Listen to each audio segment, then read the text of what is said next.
بسم اللہ الرحمن الرحیم۔ السلام علیکم۔ ایک مرتبہ حضرت علی اپنے گھوڑے پر سوار کہیں تشریف لے جا رہے تھے کہ نماز کا وقت ہو گیا۔ آپ گھوڑے سے اترے، قریب سے ایک بدو گزر رہا تھا۔ آپ نے آواز دے کر بلایا اور کہا کہ تھوڑی دیر کے لیے گھوڑے کی لگام پکڑو، میں اتنے میں نماز ادا کر لوں۔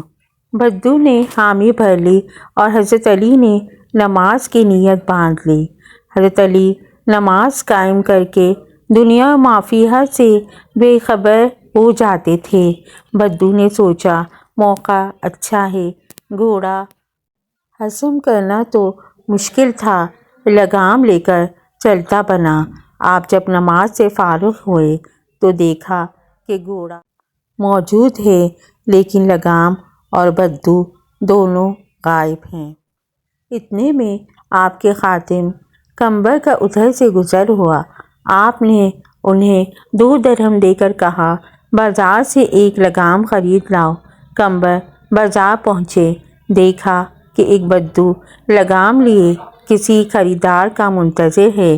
قمبر نے لگام دیکھ کر پہچان لیا اور بدو کو پکڑ کر حضرت علی کی خدمت میں لے گیا۔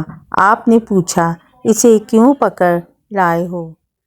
قمبر نے جواب دیا حضور یہ آپ کے گھوڑے کی لگام ہے۔ حضرت علی نے پوچھا یہ اس کی کیا قیمت مانگ رہا ہے؟ قمبر نے جواب دیا 2 درہم۔